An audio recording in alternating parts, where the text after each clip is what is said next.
పశ్చిమ బెంగాల్కు bad news చెప్పింది బంగ్లాదేశ్. దేవీ నవరాత్రుల్లో బెంగాల్ వాసులు ఎంతో ఇష్టంగా వండుకునే చేపలు ఈసారి లేనట్టే కనిపిస్తోంది. చేపల కోసం ఆతృతగా ఎదురు చూస్తున్న చేపల వ్యాపారులు బంగ్లాదేశ్ న్యూస్తో ఒక్కసారిగా అవాక్కయ్యారు.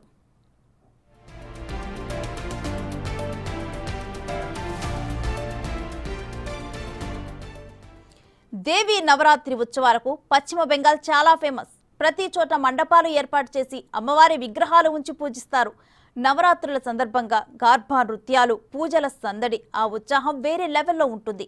నవరాత్రుల సందర్భంగా బెంగాల్లో ప్రత్యేక వంటకాలను సిద్ధం చేసి అతిథులకు వడ్డిస్తూ ఉంటారు. పండుగ అంటే మనకు పిండి వంటకాలే, కానీ బెంగాల్లో నవరాత్రులు అంటే హిల్సా చేప ఉండాల్సిందే. ఈ హిల్సా చేప ప్రత్యేకంగా బంగ్లాదేశ్ నుంచి దిగుమతి చేసుకుంటారు.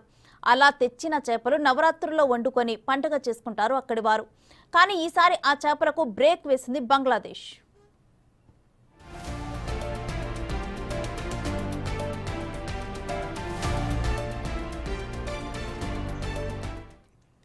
సాధారణంగా బంగ్లాదేశ్లో ఈ సీజన్లో హిల్సా చేపలకు మంచి డిమాండ్ ఉంటుంది. ప్రతి ఏడాది ఆగస్టు నుంచి అక్టోబర్ వరకు ఈ చేపలు దొరుకుతాయి. ఈ క్రమంలో బెంగాలీ చేపల వ్యాపారులు బాగానే సంపాదిస్తారు. అయితే బంగ్లాదేశ్లో ప్రస్తుతం మిలిటరీ పాలనతో ఇండియా బంగ్లాదేశ్ల మధ్య ఎగుమతులు దిగుమతులపై ఆంక్షలు విధించారు. దీంతో బెంగాలీ చేపల వ్యాపారులకు నిరాశ మిగిలింది.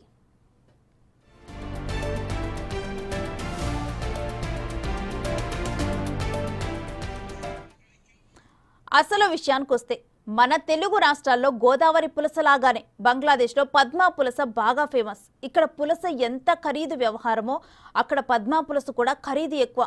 బంగ్లాదేశ్లోని పద్మా నదిలో పుట్టే చేపలు కాబట్టే వీటికి పద్మా పులస అనే పేరొచ్చింది. ఇది పశ్చిమ బెంగాల్కి వచ్చేసరికి హిల్సాగా మారిపోతుంది. కోల్కతా మార్కెట్లో ఈ చేప కేజీ 1000 రూపాయల ధర పలుకుతుంది. రేటు ఎక్కువగా ఉన్నా కూడా నవరాత్రుల్లో ఆ రుచి లేకుండా బెంగాల్ ప్రజలకు ముద్ద దిగదు. అంతేకాదు, బెంగాల్లో కొంతమంది చేపను పూజల్లో నైవేద్యంగా సమర్పిస్తూ ఉంటారు.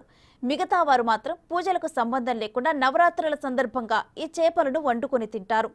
మొత్తం మీద నవరాత్రుల్లో ఈ చేప కోసం పశ్చిమ బెంగాల్ వాసులు ఎదురు చూస్తూ ఉంటారు. అయితే గతేడాది 4000 మెట్రిక్ టన్నుల హిల్సాను పంపిన బంగ్లాదేశ్ ఈసారి వాటిని పంపించలేమని చేతులెత్తేసింది.